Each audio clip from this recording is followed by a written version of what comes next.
here's the thing. I haven't actually tried this laugh, but I was thinking immediately, I was like, I feel like any good villain laugh starts with like a sound. And I just immediately gravitated to the sound K, like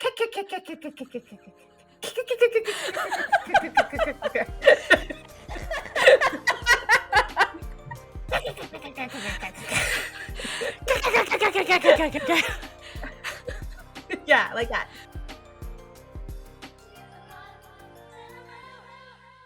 And that's a clip that if you stay to the end, you'll finally have context for. So that's a hint to watch or listen all the way to the end, babe. Hey y'all, it's me, present day Audrey. Allison and I recorded these episodes over a year ago. We've recorded all 40-something episodes of season 1 of Sailor Moon, and I am just now able to kind of start working through the backlog and editing them. Yeah, if you can't tell from the hair, it's been over a year. So as we go through, I'm going to be popping in here with some updates and sometimes some trigger warnings, which is why I'm here today. I just wanted to give you a heads up. We are talking about stranger danger again today. Actually, that happens a lot, but especially with Nephrite storylines. If you have any issues with discussions about teen/adult like romantic relationships, it doesn't get detailed or graphic or anything, but you might want to skip this one because it is something that we make fun of, and then it's something that we talk about towards the end when we get to the Sailor Says. So if that's going to be a problem for you, please skip this one, take care of yourself, and hop on to the next one where Nephrite dies. So we're ready for him to go. Anyway, enjoy. Bye. Welcome to Sailor Moon Therapy Hour. We are your hosts, Audrey. And I'm Allison. And we are not therapists. We just watch anime. And the anime we watch is Sailor Moon, both the original 90s dub and the more recent sub. That should be closer to the original Yes. intent for it. So it's been a beautiful trip down nostalgia lane where we get to find out what choices were made and what was presented to us in our childhood and why. And this one, I'm going to guess, I watched the sub, you watched the dub. I'm going to guess some choices were made, but I could be wrong. Yes, I would guess so as well. It still doesn't make it through unscathed in terms of the creepiness of an old man / young girl romance. Yeah. The episode we watched, my title in the sub was Wish Upon a Star, Naru-chan's First Love. And your title was? Mine was Molly's Folly, because let's victim blame. Yeah. You know what? You're right. I suspect they also didn't want to be like, it's not a love story. She can't love this adult man. I don't know, maybe not. She could love. I think she can love. He can't. That's exactly. And okay, so the premise for this episode, we've had several episodes where Nephrite has sort of led Molly on and taken advantage of her to get stuff he wants.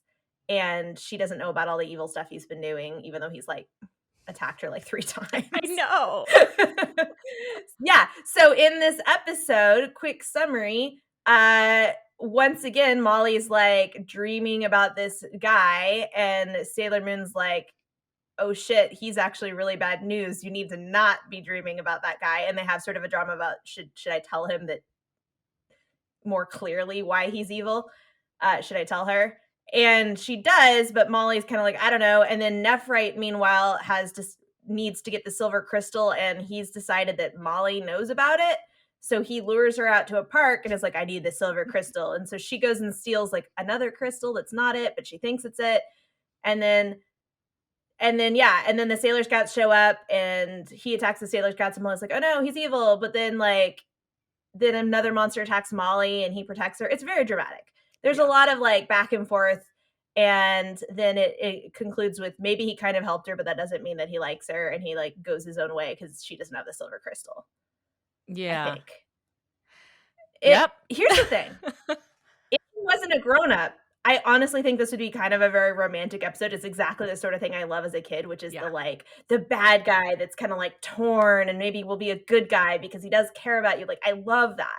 Yeah. Even if we just imagined and to be fair, we don't know how old he is. If he's like Darian's age, where they're playing that line where maybe he's like 17 and she's not 15, maybe she's 16, and you're like, okay, he just comes off as so old that it's very creepy. He's wearing a suit at all times, or maybe not quite a He's suit. a businessman. Yeah, but he looks like a businessman. He's driving like a Lamborghini or some shit around town. He does weirdly know tennis players, professional tennis players. He owns a professional tennis player. He owns one as a slave. She's back in the caves in the nether world, the nether regions, the mega world. I forgot that's where this. I forgot. Wasn't this where this started? Molly's like adoptive older sister was the tennis player. Wow, it's been a while. That we've never seen again.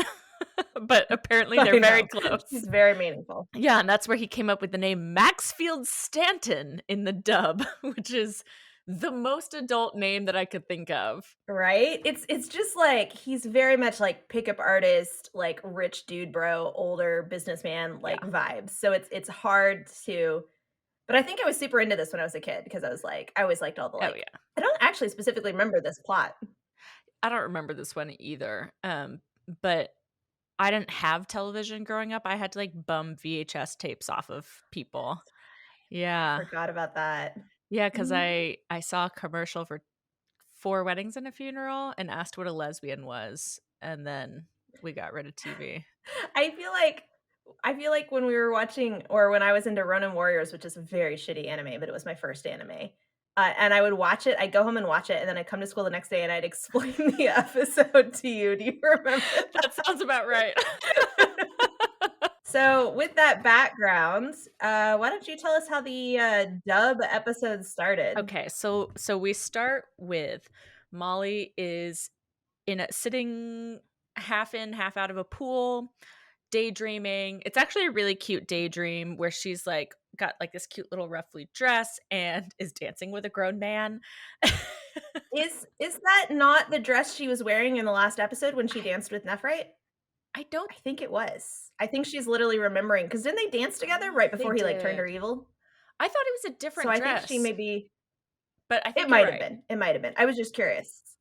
I feel like she embellished upon the dress a little bit in her daydream, but I might be completely wrong. I think she did. But it was very cute. It was cute. Yeah, it was. And then in the dub, I'm sure it was probably cuter in the sub, but in the dub, because remember, Nephrite's voice is... Oh, yeah. Is like... I'm trying to think of how we would even do it. Where he's just going, Molly. Molly.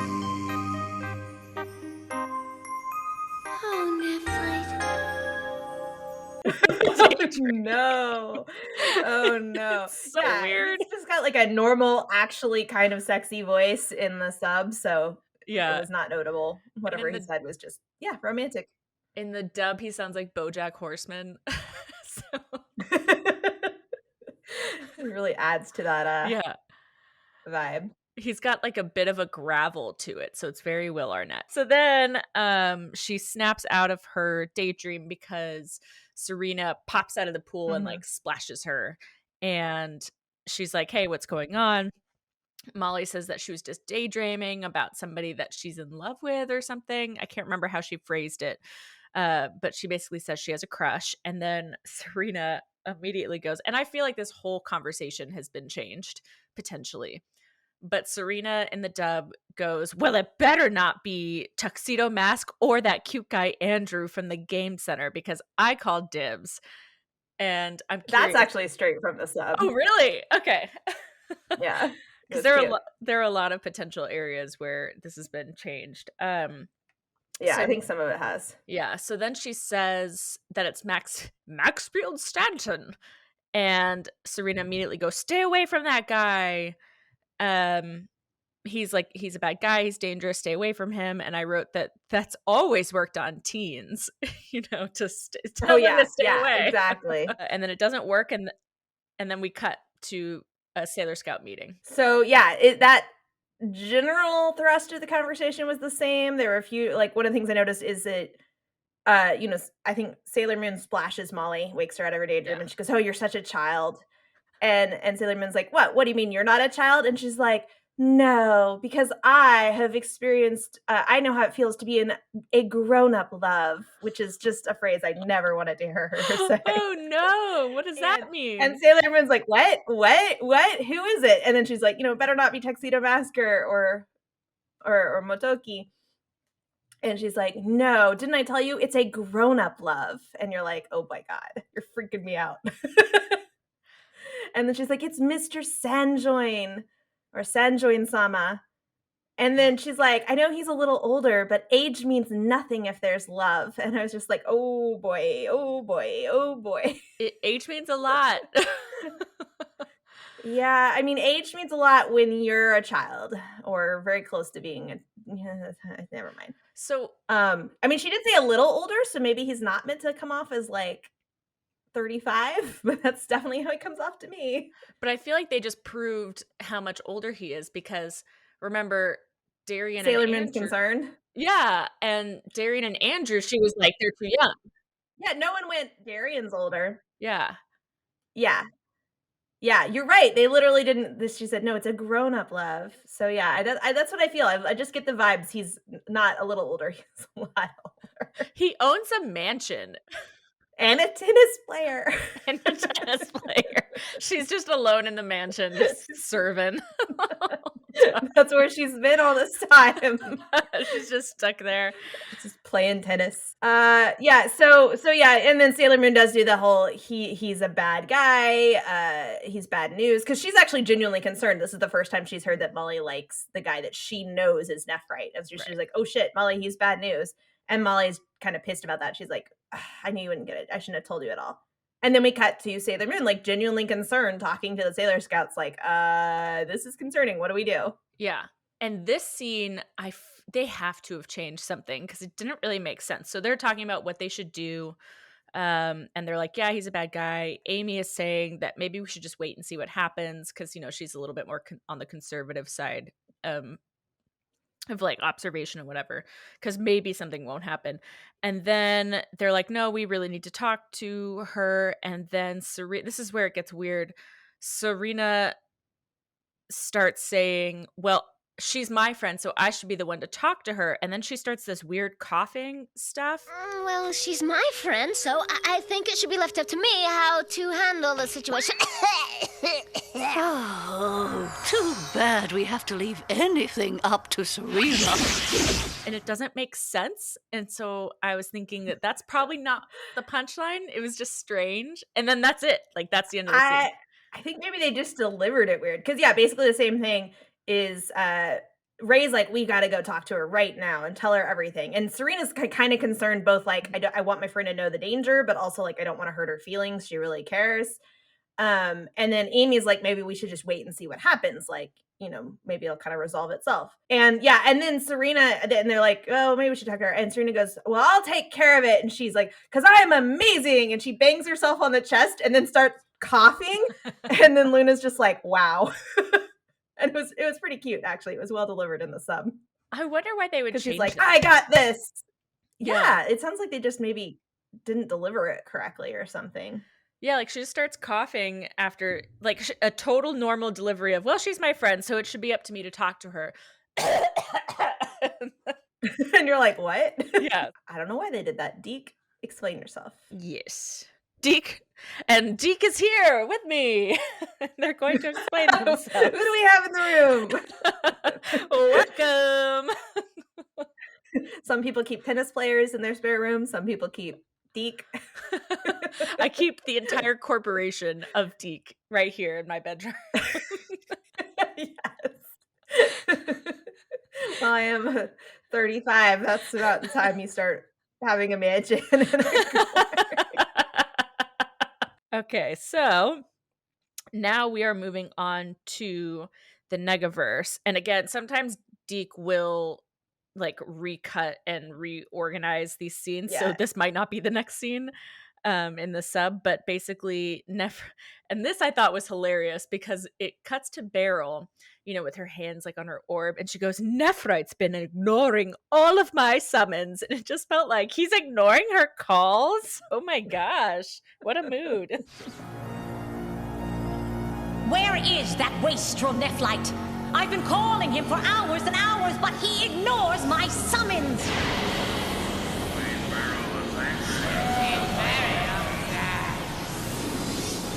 Nephrite will soon experience my displeasure. And they did do that in the sub. We have Beryl going, "Where is Nephrite gone? He hasn't shown up no matter how many times I've called." And then like her power is spiraling out and everyone's like, "Oh my god, Beryl's angry. This is really scary." And Zoisite sitting there being like smug and like has like the creepiest evil face Zoisite's worn yet. Yeah, she does. And then we cut to Nephrite's mansion. Yeah, so Zoisite does have a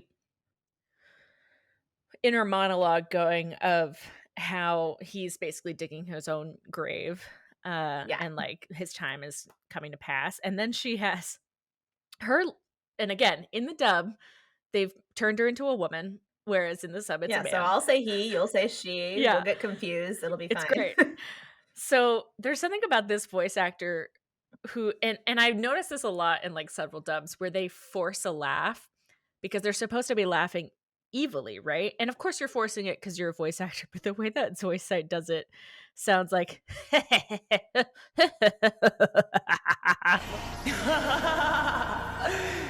Nephrite is devising his own destruction. What a pity.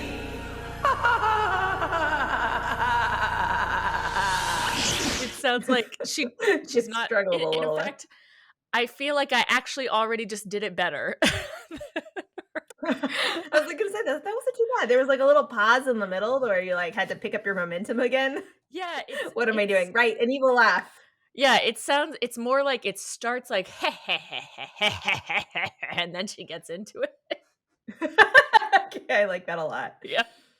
It's all of them for all of her laughs. I also thought it was interesting. So Zoisite does say she's annoyed that Nephrite is looking for the Silver Moon crystal or whatever it's called. Imperium crystal, I think, in the sub, Silver Moon crystal in the dub. And so I just find it strange how possessive she is of her own job, because that's her job. She gets like really butthurt about it. Mm-hmm. So then we are now at the mansion. This Nephrite he consults the stars and is given a weird black crystal that I do not understand the significance or purpose of, because it is never explained. The dub doesn't like to explain things. They either over-explain or they like accidentally cut the explanation out. Yeah, so please, pray tell, explain this crystal to me. So when we cut to the mansion, Zoisite actually turns up to harass Nephrite. Or Nephrite is saying, "I don't have time to gather energy anymore." And he goes, "I have to obtain that item by giving up the celestial orb," which they literally never explain. I thought it was going to make sense later. I wrote it down. I don't fucking know. I don't know what item. He's either means the dark crystal or the silver crystal, but I don't know what the celestial orb is. So I was like, I don't know what's happening. So anyways, he's like, "No time for gathering energy. I got to obtain an item. I got to give up a celestial orb." Zoisite shows up to taunt him in his mansion, which I always love when he does that. And he's like, "Kunzite told you to spy on me, didn't he?" And this is where I realized that he's called Kunzite and Malachite, like depending on the dub or the sub, I think. Yeah. But Zoisite's boss guy that we met last episode, Kunzite in the sub, I think he was Malachite in the dub. Yes. Why would they change that? I don't know. I mean, they did also change Nephrite to Nephlite, which is like, I get why they did it, but like that's not what the name of the stone is. So I don't know. I also don't get why they did it. Wait, I don't get at all why they changed it to Nephlite, because that makes no sense. Yeah. I mean, I get that like transliterating it is tricky because of the RL thing, but like also like it's an English word, like we know what it's supposed to be. Right. Especially when you already have the pattern established with Jedi, which is another stone, right? Yeah. So I don't know why they changed it. We'll have to see if we can find out why they changed Kunzite's name. Someone Google, why did they change Kunzite? We'll get back to that. And then he's like, "Actually, I'm looking for the silver crystal now." He's like, "Haha, and I'm going to find it before you and rub it in your face." And so it's like, "Hey, that's my job." And I think it was clearer to me in this sub that more like Zoisite's like, "If you do my job for me, then I'm going to be the one in trouble and I'm going to be the useless one." And Nephrite's like, "Mwahaha." Nephrite's like, "Yeah, I know." I don't give a shit. That's a way better interaction. Yeah, so then he goes and he talks to the stars and he summons the dark crystal based on like the alignment of the stars. And he says the dark crystal will guide me to the silver crystal. So this is the function of the dark crystal. It's going to be able to locate the silver crystal. And then he's holding the dark crystal, which is basically like a large black quartz point. And it starts glowing blue and he sees Molly's face. And he's like, oh my God, Molly has the silver crystal, which is going to turn out to be totally wrong. But Yeah. the dark crystal turns out to be kind of bunk. Anyway, so he's like, I got to go get it from Molly. I have two comments. So the first one, kind of rolling back to their interaction in the sub, it makes so much more sense how they've built up this conflict between these two characters. Like they actually have something, they've got stakes on either side because Nephrite's about to kick it. And obviously Zoisite is worried about the same thing. And so that's why that makes way more sense now that he's like, okay, but that's my job. Yeah. Them competing for like power. Yeah. Whereas in the dub, they're very much playing it like Zoisite is very much giving me kind of redheaded stepchild vibes where it's like she's like a kid getting underfoot or something and just like, you know, jabbing him. And then that's it. Like you don't really understand why they're like this. There's no explanation. There's no stakes really. The second thing I was going to say is that when he pulled that crystal, okay, I also just have a question about like, how come nobody, if this thing can point the way to this crystal, why haven't they been doing it the whole time? Right? Oh my God. I mean, to be fair, he did say like the alignment of Mars and Neptune and stuff have to be correct. So I guess it was just like stars can't do it kind of moment. Yeah, convenient. But the crystal just looked like something straight out of a YouTube tarot reader's desk where they just have I was like, this is just like a quartz point that has been painted black. Yeah. So it shows him Molly. Oh, and in the dub he goes, Molly?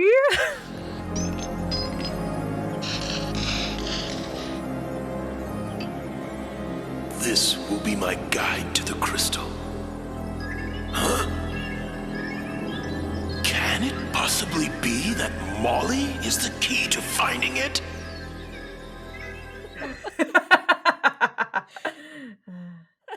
Every time I try to do his voice, I end up coughing. So now we've cut to Zoisite is meeting up with Malachite / Kunzite.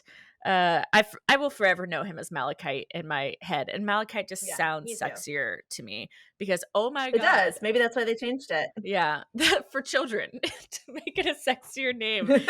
And in this scene, so Malachite's got this long flowing white hair and Zoisite's cuddled up next to him.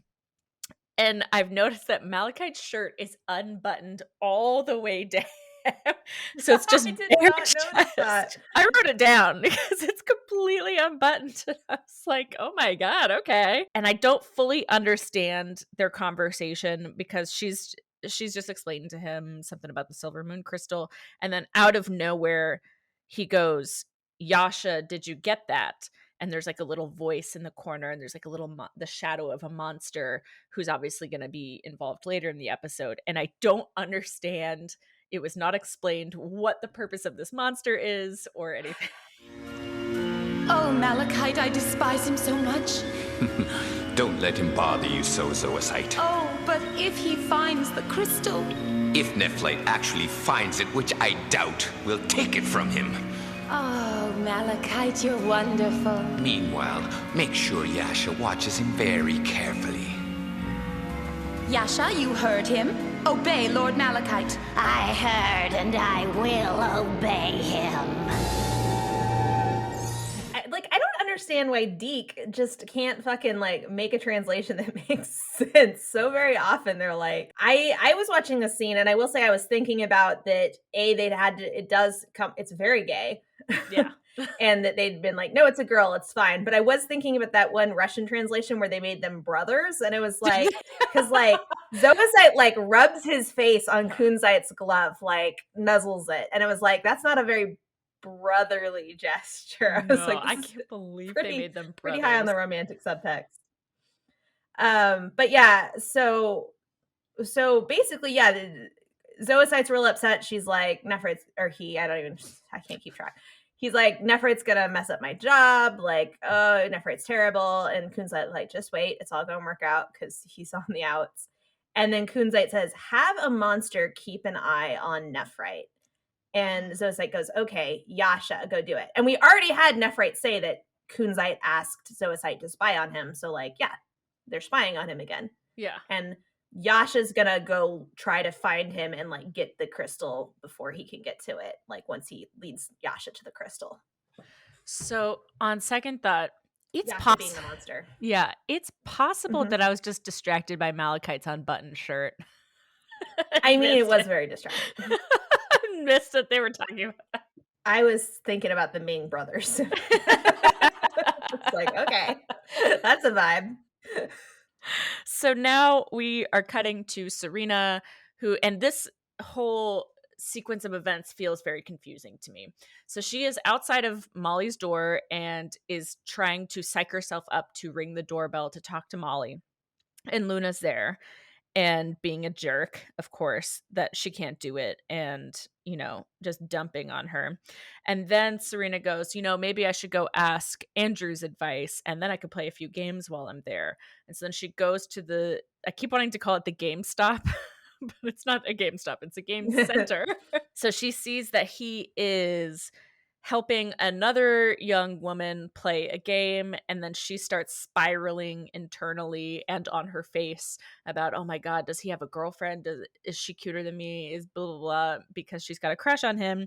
And then of course Darian just hovers, just walks straight up behind her and is making fun of her and says, hey Andrew, you better come give Serena some attention before she explodes or something like that. Darian came up behind her. I like that Darian goes, yo, which I really enjoyed. Does he really? That's so cute. Yeah, like in English, she goes, yo. And then yeah, he's like, come over. She's getting all, I can't remember what he said, puffy with jealousy or something like that. She's getting all puffy. She's like, I'm not puffy. That's so and cute. Then yeah, and what I loved too was that Andrew invites Serena for coffee and Darian goes, I'll come too. And Serena's like, what? And then Andrew's like, that's a great idea. And Serena's like, yeah, great idea. It was really cute. And they all go to coffee together. And this next part was cute. Yeah, it was cute, but I'm also just reeling from, I would never go to boys for romance advice. I mean, she's sort of going to an adult. It's true. I guess it's the closest thing. So she's explained the whole thing. They're sitting at this cute little coffee shop thing, and she's explained the situation. And Andrew gives the same advice as Amy did and says, well, maybe you should just wait and see. And then Darian comes through with the good advice where he says, you probably, if this is really dangerous, you need to go talk to her. And just, she might be upset, but you just need to talk to her. And I was like, dang, Darian. I noticed that they mirrored the Sailor Scouts because Motoki said, maybe wait and see. And Darian said, you need to have the courage to tell her the truth. And then Motoki actually was like, yeah, I think Darian's right. He changed his answer, which I thought was interesting. But yeah, they literally mirror Mercury and Ray, which is fascinating. Yeah. Also more for our Ray shipping. I know. Ray, what if Tuxedo Mask and Sailor Mars are actually two halves of the same person? And so wow. At some point they merge together, and then now we have the perfect love interest for, I guess that's Seiya. I like it. Or, let's just have our poly threesome here. I don't know. I feel bad saying threesome with high schoolers involved. Oh, but, yeah. Poly thruple. Yeah, thruple. What do they call it? There's a polycule. Polycule. I don't think that they would work as a thruple, to be honest. I mean, probably not. No. Yeah. Because you said that you were thinking about Darian being Ray, I actually was reminded of our weird pet theory about Motoki being Jedi reborn. And I thought that it worked here because he's again like, I don't really know what to do about romance. Like, just wait. He's like, no, never mind. Darian probably has better advice. So this is just Jedi like, I don't fucking know. Why are you asking me for romantic advice? The resident asexual is like, avoid. I also think that this is a really cute scene because, again, Serena and Darian are still kind of at odds there, but this is the beginning. This is their kind of enemies to lovers trope or arc. And so I love those moments where one person starts to see like a really whole other side of this other person that they kind of had already judged, had already thought was one way. And then now she's seeing, oh, he's actually kind of wise in some ways. Like, yeah, he's kind of a dick, but. Well, and I think he gets to see her here being pretty seriously concerned about a friend and I don't know. I thought that she also came off really well in this conversation. Yeah. So well, she doesn't usually come off well in the dub. She just sounds like obnoxious. So it was a sweet. Oh, the end of this was cute. Yeah. So this, I'm not sure if this was changed or if it just again is delivered strangely, but after they make some joke where she just starts ordering a whole bunch of food because she goes, oh, now I'm hungry, and is ordering hamburgers and pizza and all this stuff. Great advice. It made me hungry. Waiter, bring me a double bacon cheeseburger and a jumbo chocolate shake. Got any money on you, huh? Not that much. Gee, I really don't think that's gonna fill the void. Pepperoni pizza too. And the two boys are like, oh my God, we're gonna have to pay for this. That's a lot of food. And then that was the joke. And I was wondering if it was different. Which is so funny because they had sort of an unexpected ending to this joke that I actually thought was surprising, but I liked it. Which is, yeah, she's like, well, I feel better. And she starts ordering a whole bunch of food. And Darian looks at, Matoki, Andrew, and goes, do you have enough to pay for this? And he's like, I think I have just enough. And then Serena goes, no, don't worry about it. It's my treat. And then she orders some more food. And I was like, that's honestly really sweet. Aww. Because they helped her, so she's going to pay for it. Also, with what money? I don't know where I was like waiting for the end of the joke to be that she didn't actually have any money, but like they didn't do that. So I was like, I don't know. It was kind of cute. Maybe her dad made a lot of money off of some photos from the Princess Diamond incident. I mean, we do get the idea that she's given money. She just spends it really fast. So that's true. She might currently have her allowance. Probably on stuff like this. Once again, DiC takes a joke and just strips all the heart out of it and the cuteness. So now, and I've actually got a little bit of trivia on this scene. So Serena goes back to Molly's house, rings the doorbell. Molly opens the door, and then Serena launches into this really long speech. Coming. Hi, Serena. What's the matter? Now, listen. Huh? I racked up every ounce of courage that I had to come tell you that Maxfield is like very, very bad for you. In fact, he's a very, very wicked guy. He isn't even human. This crush of yours will only lead to a very great disaster. So wipe him from your mind, please. Just forget about him, Molly. And understand, I'm telling you this for your very, very own good. Serena! Bye-bye, Mo. Have a nice day. And then she runs away. Molly's just standing there. Molly's like, what? Yeah. And the trivia that I had for this, according to the wiki, was that this episode contains Serena's speech to Molly about how evil Nephrite is, and a common meme is being able to recite this speech in one breath, because that's how she delivers it. Okay. That is a very quotable speech. Yeah. I would like to learn to quote that speech. Yeah. And it's very similar to the Japanese, although I think it's funnier in the American, really? honestly. Uh-oh. Like, I don't know, partly just because the American dub is like funnier in like the so weird turn of phrase. So yeah. I think it's maybe more sincere in the American, but it's funnier. Or sorry, sincere in the Japanese, but it's funnier in the American. Yeah. So basically she says the same stuff. There was a part where she goes, he's a monster. And she goes, oh shoot, I didn't mean to say that. I love that. Because I was like, oh, we're just going to say that he's a monster, that he's an alien now? Yeah. We're just saying that to civilians? Exactly. So I like, that they stopped and acknowledged that. But yeah, she gets the whole thing. And then she says something like, you get it? And Molly goes, what? And then she turns and she's like, good. That's all I wanted to say. And she leaves. And Molly's just like, what? Wait, hang on. And it was very cute. But yeah, very similar vibes. Oh, and man. What I love is right after this, or shortly after this, Luna is like, so did you convince her? And Sailor Moon's like, oh shoot, was I supposed to convince her? And she's like, did you just tell her and run away? And she's like, yes. Yeah, in the dub, of course, they made Luna way meaner. I do think it's funny that Luna does know her pretty well and says, "Did you just dump that info and run?" And Serena's like, "Yes." Luna says, "What did she say to that?" And then Serena goes, "Oh." So, yep, she didn't stick around. Yeah. Right, that was the goal. She's so keyed up to give her courage speech. She was outside ahead of time going, "Be brave, be brave, be brave." Yeah. Oh, so cute. And that's so true, though, when you're trying to gather courage to be confrontational, especially if you're not confrontational, no matter how mild the confrontation is, you have it so built up in your head that you just kind of forget about the other half of the equation because you're trying to get what you're saying not out. listening. Yeah. Yep. So now, cute.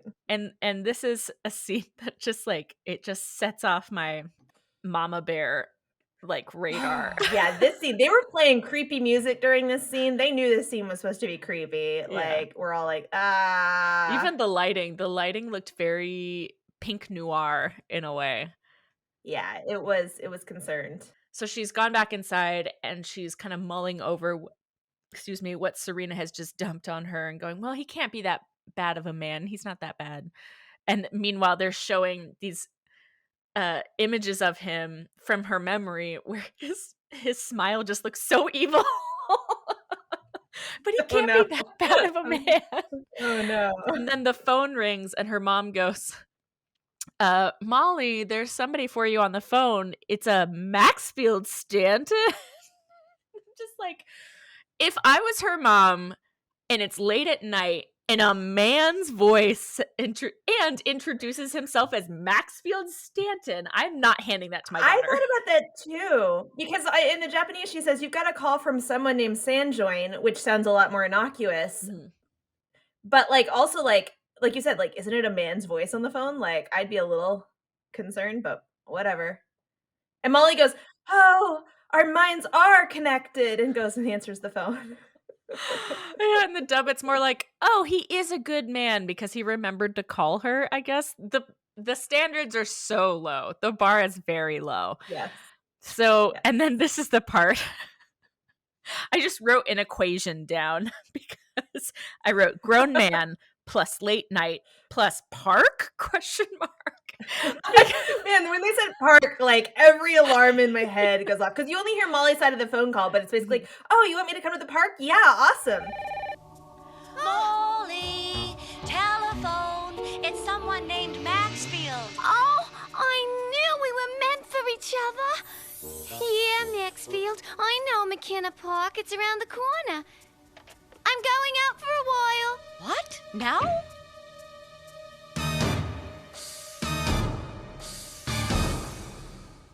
Creepy. Very creepy. Like, go to the park at night alone and meet this grown man.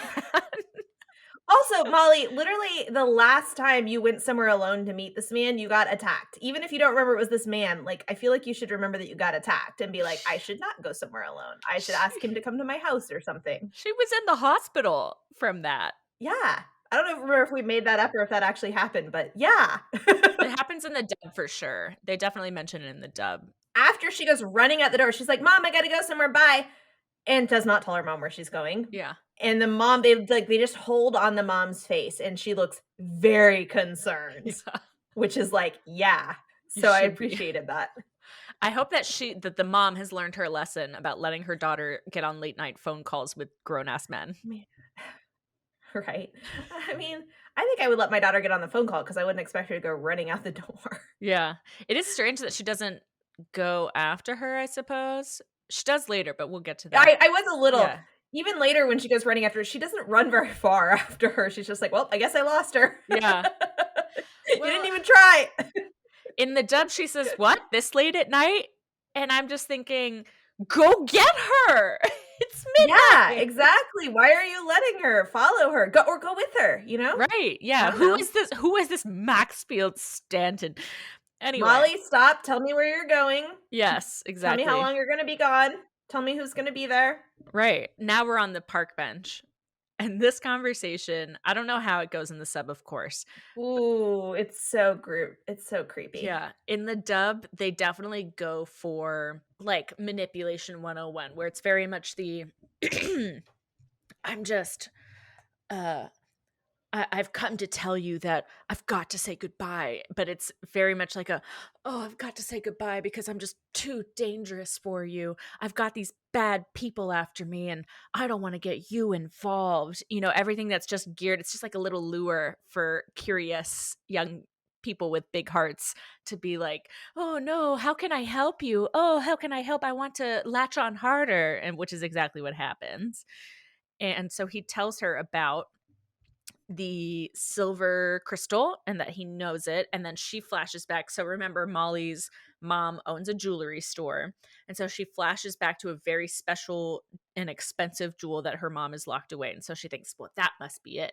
And that's why he's talking to me. So she goes, hold right there. I'll go get it for you, and runs off. And then we have this really weird literal freeze frame on Nephrite's face as she's running off. And I think he's laughing. I can't quite remember.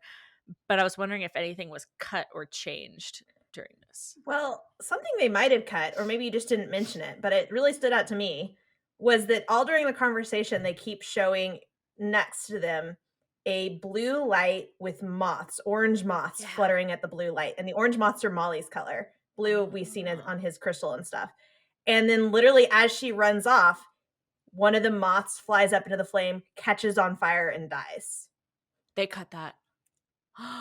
And that was very pointed about what just happened. She was lured to the light that killed her. That's so good. Why would they? Right? So when you didn't mention it, I was like, I think they cut that. That's why they froze on his face. So they were showing the moths, but they just, it felt more just they like, didn't show that last. Maybe they couldn't show a moth getting killed. What?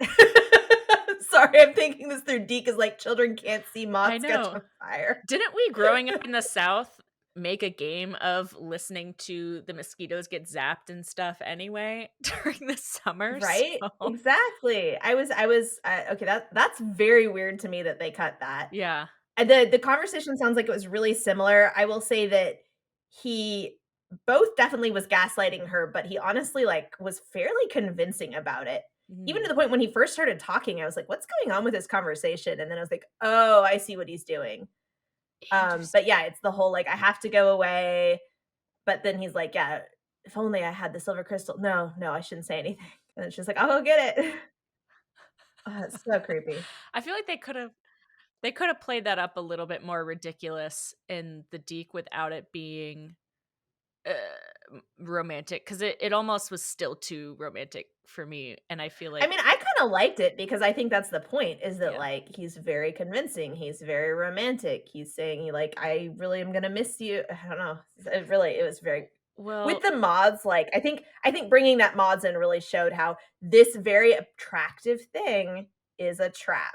Yeah, and I think that would have served the lesson better, because in the DiC they really cut out a lot of danger, where they really are just making it seem like it's a kind of a cute crush. Sometimes they can't really decide, right? Because sometimes it's like, this is a grown-ass man, this is dangerous.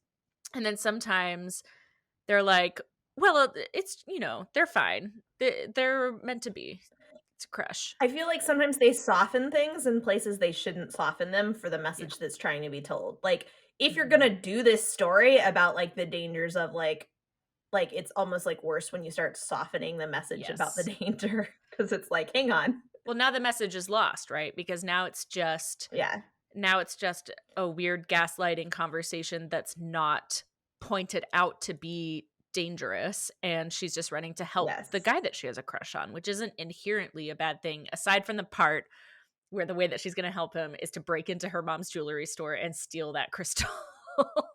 Yeah, that she's like, it's probably the silver crystal. Yeah. What if it was, though? What if it was just that easy? That would have been so funny. By the way, can I say that they set up Molly's mom having the jewelry store in the first episode. Yeah. It was one of the very first plots when Molly's mom got turned evil or whatever, or replaced by an evil person. I love that they actually did something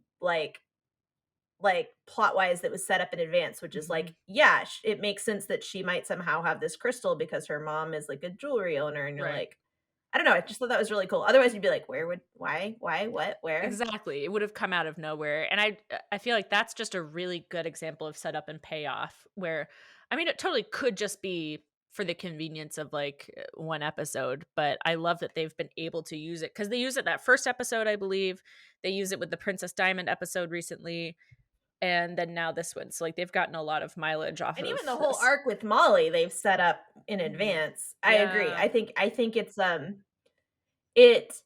I think it was probably somewhat accidental when they originally gave them on the jewelry store, but like they managed to pull it back in a way that was really smart. Yeah, Molly's breaking into the store. Her mom walks in on her. There it is. Oh, it's beautiful. Who's there? Oh, What are you doing, Molly? oh, What are you doing, Molly? oh, Tell me! Mother, forgive me. Molly, wait! Oh, Molly, what's wrong? Just run. I forgot this was all happening in a Brooklyn accent. Okay, that's so much funnier. It's the drama of that scene. I want to hear Nephrite's evil, strong, bad, fake seductive voice and Molly's Brooklyn accent have a serious conversation. Oh no, I gotta help him. It's kind of how it goes. Oh my god. Oh, I need to go. I must say goodbye to you. Oh, how do I help him with these people after him? But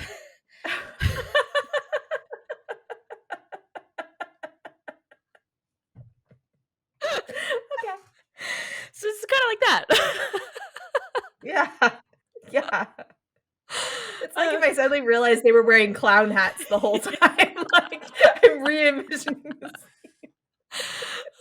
Well, I will say her Brooklyn accent felt very subdued this episode, actually. It didn't sound as brash as it usually does.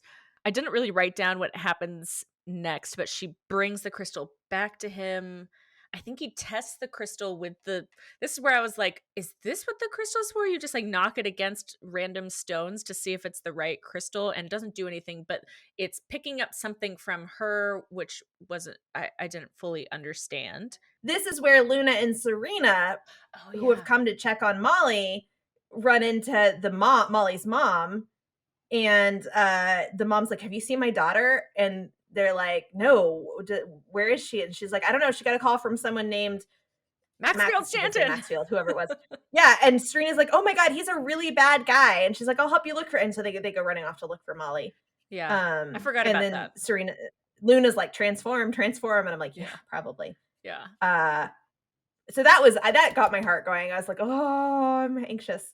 But yeah, so meanwhile, cut to Molly has given Nephrite the crystal, and he's using his dark crystal to check it because it's supposed to be the silver crystal. It's supposed to react to the silver crystal, but it doesn't react. And he's like, uh-oh. Meanwhile, in the background, though, Molly's so happy. She's like, oh, I was able to help him. I'm so glad. And the crystal reacts to that, and it starts glowing really bright. And he goes, the crystal's reacting to her. And it's going to come up later that the crystal also reacts to positive energy or love energy or something like that. Which I was like, makes it probably, well, actually, I was going to say makes it very bad for searching for the silver crystal, but I suspect is going to be something like the silver crystal is made of love or something like that. I think so. Is going to eventually come up. This says Sailor Moon. And we also see Yasha watching, and the monster Yasha sees that the crystal reacts as well. And now the Sailor Moon shows up, right? Right. So before we jump into that, so in the tub, they didn't explain that at all, or they messed around with some of the cuts, so it didn't really make sense that it was connecting to her positive energy. And the thing that he says is, oh, it's reacting to Molly, as if like there's something inside of her, which is he hadn't not figured quite that out yet. Yeah. So he hasn't figured it out yet. He's going to say the positive thing later, but at this point, he's just like, it's reacting to Molly. So he hasn't figured out why. So then we have another stranger danger part where he tries to take her to a second location. Oh yeah, I forgot about that. He takes her arm because he's like I gotta study this girl or something creepy like that, and then he tries to like lure her away. Yeah, and I was just like, never go to a second location, never. I mean, no one knows where the first location is. So. I mean, yeah. So then Sailor Moon, I would imagine he was going to take her to the mansion. That was my guess too. I thought mansion. Put her with the tennis player. And she's like, why is my sister here? So then Sailor Moon stops them from going to a second location. And she's saying that this scene was interesting to me because Molly starts arguing with her because Sailor Moon is saying, hey, step away from that man. He's evil. He's going to hurt you. And Molly just starts arguing with her. No, he would never do that. He's not evil, blah, blah, blah. And then Nephrite just immediately starts throwing balls of energy at Sailor Moon and like knocking her around. And I was like, way to prove her point. No, at no point is Molly looking like she's doubting any of this. She's already fully bought in. And then I just have to make a comment about the voice actor doing Nephrite is that whenever he throws a ball of energy, it sounds like he's taking a particularly rough shit. I know him! You got it all wrong! Say it isn't true!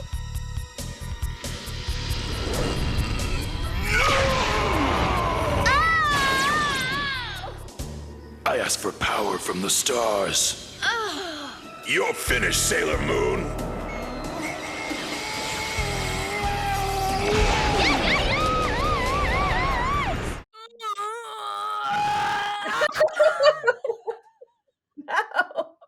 No. Every time, I don't like that. Imagine every time he's throwing a ball, he's going. But yeah, he immediately starts attacking Sailor Moon. Mm-hmm. I love that Molly was like, Sailor Moon, what are you doing here? And Sailor Moon's like, he's an evil negaverse criminal. And Molly's just like, what the fuck? What? No, that sounds wrong. Why are you talking to my boyfriend like that? Also, I love that once again, we see that these negaverse people, like the main guys, have some crazy powers that will just suddenly pull out. And you're like, why are you using monsters all this time? Right. He's like blasting energy at her. He called down like a meteor shower at her. She's running around screaming and crying because she's over it. And you're just like, yeah, he's so powerful.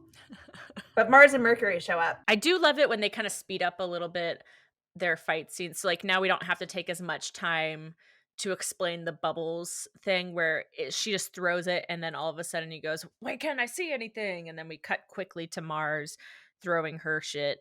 And then that's funny because I think they happened at the same time. Yeah, I think I don't know. I kind of take back what I said. It felt like it was faster. Yeah, you know. No, it is like they're cooperating. They're doing their thing. And then Molly's concerned, and he's like, "You're still here," and I'm like, he doesn't get it. So I just love that you're still here. So confused. Maybe he's aromantic. Like Jedi is asexual, and maybe. Nephrite's aromantic. Maybe. So he just doesn't get it at all. So then Sailor Moon throws her tiara at him, but Molly steps in front of him and says that she's not going to let him hurt. And Sailor Moon goes, oh, stop, tiara, stop, tiara. And then it stops. And then she's shocked that it worked. And so it just clatters to the ground. It was amazing. Yeah. Sailor Moon does your tiara attack to kill Nephrite or whatever. And Molly jumps in front and everyone, like the screen goes red. Yeah. We cut through like horrified faces of Ray and Mercury and Sailor Moon and I think maybe Nephrite because they're all like, oh my god, Molly's gonna die. Yeah. And Sailor Moon's like, no, like you said, she's like, no, and she manages to stop her tiara, seems really surprised, which is interesting because we've literally seen her like move her tiara around in the air before, but I don't think she's ever stopped. I guess she didn't know she could do that. That's true. She didn't know she could do that. I was shocked. And Nephrite is bewildered. Is this where she's just like, no, I'd rather die than let you kill him or whatever. I'll protect him with my life. Oh, yeah. They didn't say I would rather die, but it's very much I'll protect him with my life. Don't, you know. And then like, first of all, okay. So she's standing there, arms outstretched, saving him. And then just his little face is just right behind her, peeking out from behind her skirts. And I just thought that was a really funny image of a grown man hiding behind a literal child. She's pretty impressive right now, though. She's got some like badass on her face. Yeah. I love her. And she starts crying. She's like, it's because I love him. So when she's like, I love him or whatever, the dark crystal starts glowing really, really bright. And the Yasha monster notices this. And also Nephrite goes, oh, it reacts not just to the silver crystal, but to kind hearts. Is this honestly because she loves me or whatever? But Yasha goes for the black crystal, I think. Yeah. Because Yasha thinks because the black crystal is glowing now silver because of the love. Oh. and the monster tries to get the black crystal, and Nephrite drops it, and Molly picks it up, and then the monster attacks Molly, and Nephrite goes, Naru-chan, and I can't remember, he protects her in some way. Does he use a blast? Her. I think it's a power blast. No. So it was like this confusion with the one monster thinking the dark crystal is the bad thing and him thinking Molly, and it's just like it wasn't like, I can see that if you don't translate that carefully, you're not going to know what just happened, because it was a little hard to parse. It was a little bit confusing, and it felt like we were also missing some frames, because then we cut to Molly's passed out in Sailor Moon's lap, I think. Either Sailor Moon or one of the other scouts. Yeah, so I'm just like missing I will stuff. say, so when he protects her, the screen goes, instead of red, it goes blue this time, and Sailor Moon's clearly like, whoa, he just protected Molly. And Molly's like, whoa. And then she passes out for no reason because she's Molly, I guess. And this is just the point in the series where Molly's pass out. Yeah, I was like, I wrote, Molly passes out, lol.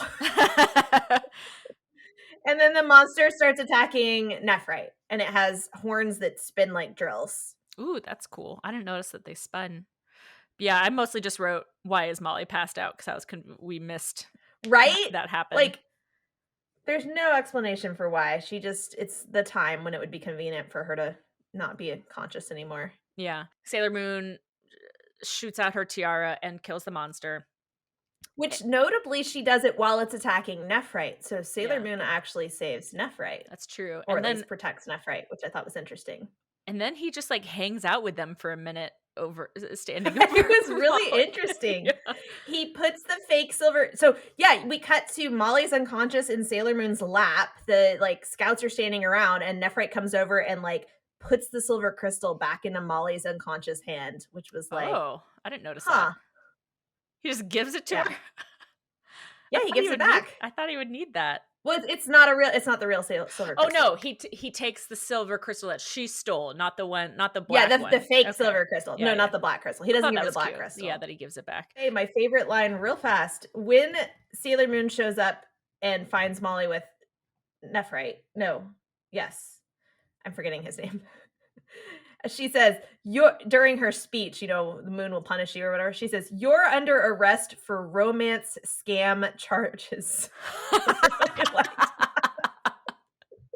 I love that. Oh, I love it. Play with her heart. The romance scam. Yeah, Sailor Moon will come for you if you play with hearts. The ending of this was interesting. So again, I want to hear how the dub did the ending. So now this is the last frame or whatever. So Sailor Moon clasps her hands and looks up to the stars and says, I wish upon a star. If Nephrite really cares for Molly, help him conquer the bitterness in his heart. Okay, interesting. Kind of. Mixed messages, Kind of, yeah. Because I would wish upon a star that he doesn't involve Molly at all ever again. Because she is a child. Right? So as he's walking away, sleeping Molly says his name, Sanjoin-sama. Aww. And so Sailor Moon sees this and she feels bad. And then a shooting star goes across the sky. And so she says, shooting star, hear my wish. If Nephrite really does love Naru, then don't let him do any more evil deeds. And I was thinking about this because I was like, I know he dies next episode. And I know he has a connection to the stars. And I think the stars did grant Sailor Moon's wish. Yeah. Well, because I don't know. It's interesting. I have a feeling he is going to save Molly for real. I think he is. And I think he's going to die. And I think he's not going to do any more evil deeds. Yeah. And granted, that does make the whole, like, grown-ups are dangerous message a little mixed, since Molly kind of, like, loved him hard enough to turn him good. But it is very romantic, so. It's just so wildly inappropriate. Yeah, well, funeral next episode. Whee! Would you like to venture a guess on what the sailor says is? And I'll give you a warning. It has 2 parts. Oh, okay. So literally, it's so easy to just be like, fucking stranger danger. Tell people where you're going. Don't go off with strangers. Like, I mean, I know that's not what they're going to do, but that's my guess. That's what I want them to do. Right. Okay, that's your guess? Something about courage to tell your friends. Tell your friends the truth even when they don't want to hear it. I mean, that's my other guess. Yeah, you are half right. So, okay. Because it's got 2 parts, right? And it's wild. Not as wild as some other ones, but I literally had to pause it because I was like, what? Telling your friends the truth can be really hard, especially when it's going to hurt their feelings. But it was important to tell Molly because we knew she was in danger. Sometimes you hear gossip about someone and you're told the truth. It's the truth. So you believe it, but it's not right to spread gossip. But you never know if it is true. Yeah. Wait, hang on. I'm like a child. I'm like a child taking notes. I'm like, Sailor Moon, go back. Hang on. Teacher, I have a question. They really child is like looking at a web of like, if true, do this. If false, do that. If unsure, do this. If that, do you see why I had to pause? I was like, wait, what? Where did this come from? Because out of nowhere, it's about telling your friends the truth. Sometimes you hear gossip about someone and you're told it's the truth, so you believe it, but it's not right to spread gossip because you never know if it is true or not, and gossip can hurt, so don't be a catty gossip. And Luna goes, now there's some good advice. So literally they started out a whole thing about telling your friends when someone was dangerous, and then halfway through they were like, but what if you gossip? Gossip is bad. Like, don't spread rumors about people unless your friend is dangerous, but only if it's a true rumor. But sometimes you don't know if it's true. Right. So just don't wow. So don't say anything at all. I've never heard someone get distracted from their moral halfway through into like a different moral. Yeah, the thought process, I guess, was, obviously started off good. Sometimes it's hard to tell your friend the truth. And then suddenly they realized, well, kids might take this too far the other way where they're just constantly telling everything that they've heard. But some of that could be gossip. So we should make sure that they're not gossiping. I noticed that they weirdly hyper-focused on the, like, it's hard to tell your friends the truth, but you knew she was in danger and you had to. And I'm like, I mean, I think most children know that if someone's in danger, they should tell the truth. Like, that's not actually something children usually struggle with. Mm-hmm. So I feel like they could have backed off the moral more to, like, sometimes it's difficult to tell your friends things. Like, I was like, why did they really hyper-focus on in this particular situation? But it kind of makes sense because then they pivot and they're like, don't tell people rumors. Okay, guys. Yeah. It was rough. I had to write it down because this wasn't on the wiki either. So I feel like, can I just go in and update the wiki with all the Sailor Says? I was thinking down? Every time we write these down, we should go edit the wiki for them so that we help out the next person. Yeah. The next Sailor Moon podcast. Yeah, exactly. The one that comes after us and surpasses us. Darn it, that's my job! I'm going to be Zoisite. You can't do that! That's my job! No! Kunzite. So, do we have an activity, or would you like to do the laugh activity? Oh, was I supposed to come up with an activity? I didn't come up with We haven't done activities in a while. I do want to try the laughs. Yeah. Because I've been thinking about it. Ooh, okay. So what have you come up with? And here's the thing. I haven't actually tried this laugh, but I was thinking immediately, I was like, I feel like any good villain laugh starts with like a sound. Mm. And I just immediately gravitated to the sound K. Like K.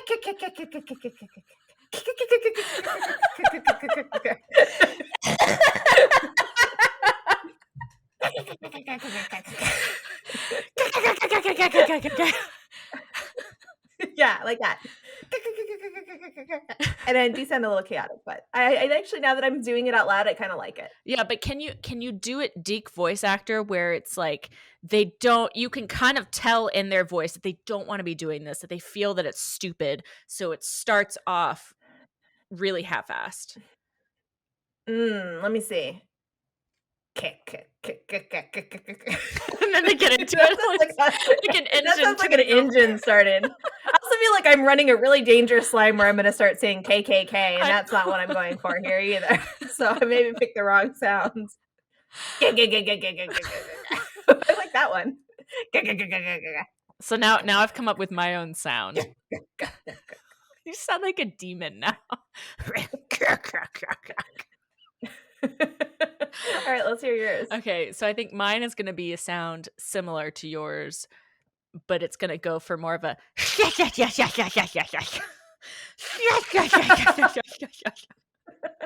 but my half-assed version would be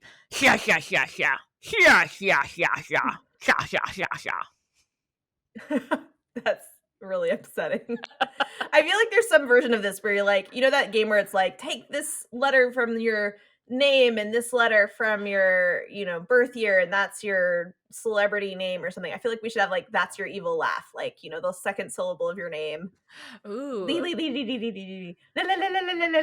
Yeah, because if I was to do the first letter of my last name and a vowel for my first name, it would probably be la la la la la la la la la la la la la. These are good. I think there's a lot of options. I do always like the evil anime laugh. It's like the one that kind of goes up and then down. Yeah. Like evil stepmother laugh is I think what that one is. Yeah. But really good. I love it. I love the dub laughs. To finish, if we're ready to finish, I think we're both supposed to name our own Sailor Says. Yes, we are. So let's see. Shall I go first? Yes. Sailor Says, never go to a second location. That's a very good Sailor Says. I have sort of a longer one, but this is more of a thought point because I was thinking about my Sailor Says early because really early on I was like, man, I have some Sailor Says for people. Like I need to sit people down. But I realized last episode, we already did the whole stranger danger thing. And I was like, also, I feel like sometimes we're like telling like kids what to do. I feel like I want to stop and like, let's talk to adults. Yeah. All right, adults. Why did Molly not want to tell her mom what was going on? Like, she thought she'd be told no. She thought she wouldn't be able to do the thing she wanted. Like, I don't know. I think as an adult, cultivating a relationship with the kids in your care where they feel like they can trust you to talk about their problems and they won't just immediately be told no can be really helpful. So sometimes what you can do is, even if you know it's a mistake, you have to, rather than try to prevent kids from making mistakes, you need to help them make mistakes safely. So, I mean, I'm not saying let them date the adults, but I am saying like maybe let them have that phone call in a monitored situation or let them go meet the person in a monitored situation so that they feel like they can talk to you about their issues. I don't know. So Sailor Moon said, yes, sum it up for help us. people. I don't know. Help people make mistakes safely or something like that. Yeah. Be a safe place. Yeah, because I never would have told For my advice. parents. And actually, Tuxedo Mask, that's why she's talking to Tuxedo Mask and Andrew is like she didn't feel like she could talk to her mom. parents. Yeah. And to some extent, even her friends. Well, she did talk to her friends. I forgot about that. Molly didn't talk to her friends. Molly got immediately shot down by Sailor Moon. Yeah. Although, again, Sailor Moon's just trying to give her information. I don't think it was Serena's job. But yeah, it's like, I feel like, I know that you had parents that you didn't feel like you could talk to. And I largely felt like I could talk to my parents. Mm-hmm. So, to be fair, I never had a lot of like, I was a well-behaved child. Honestly, same. I was such a fucking good kid. Yeah, exactly. So, I don't know. We were sneaking you Harry Potter. That's true. But I don't know if your parents know I did that. Oh, I told them. Eventually. Okay. Yeah. So that was my Sailor Moon Says. It's kind of incoherent, but I was like, let's stop telling the kids what to do. Let's tell the adults what to do. We're adults. Let's talk to other adults. You can't train a child to be like in a battle of wits. I just had this thought of like, because kids are dumb. They're super easy to manipulate. I mean, that's what you should have said. Sailor Moon says, oh, I got it. That's my Sailor Moon Says. Not the whole thing. Sailor Moon says, kids are dumb. It's the adult's job to provide advice and safety. Because it's so easy to manipulate them. They don't know anything. Yeah. Yeah, shockingly. The next episode will be called A Friend in Wolf's Clothing, which is what Allison will be watching. That's an interesting title. Yeah. And then you're going to watch the episode titled Naru's Tears. Nephrite Dies for Love. Nephrite, no. Yeah, so we'll be celebrating funeral Nephrite's black. funeral. Funeral celebration. We had the discussion that we're gonna be like the rich ex-wife or whatever that's like, hello, officer. Yes, I'm very sad. Oh, you caught me completely out of the blue with my makeup perfectly done. I have a suspicion though that this episode is gonna like make me like Nephrite better. I know. I'm mad about it. But you know what? We'll be able to like him because also he'll be dead. So we won't have to worry about him manipulating a young girl. It is the easiest way to redeem yourself. It's why they always kill people to redeem them. It's like, it's so much easier than having to like deal with the consequences of all your Exactly. actions.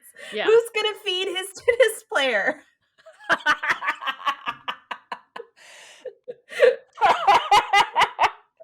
The proper care and feeding of your captive tennis player. Your basement tennis player. It's gonna be sad. It's gonna be sad. Wait, so are we never going back to the mansion? Is she just gonna be stuck there forever? Right? Like, what's gonna happen to the mansion? What's gonna happen to the Corvette? Oh my god. Is that what it was? It was a Corvette? I've been calling it a Lambo. It was a red topless car. Yeah. Lambo a topless car. You think I know car types? I don't either. It's a red and fancy. It's a flashy red sports car with a. What type of car was it? Red and fast. A red car. We do know it's fast. Yeah, it's a sexy car for a sexy man who is sexy with a sexy voice. I'm losing it. Adult. Okay, no. No. All right. I think this is where we leave. We've had plenty of therapy this week. Yes, we have. Everyone, take good care of yourself. Build up all your traumas. Save them for next week. We'll have a funeral to release them. Yes. That's how therapy works. Show us your funeral garb, everyone. Yes. All right. All right. Bye, everybody.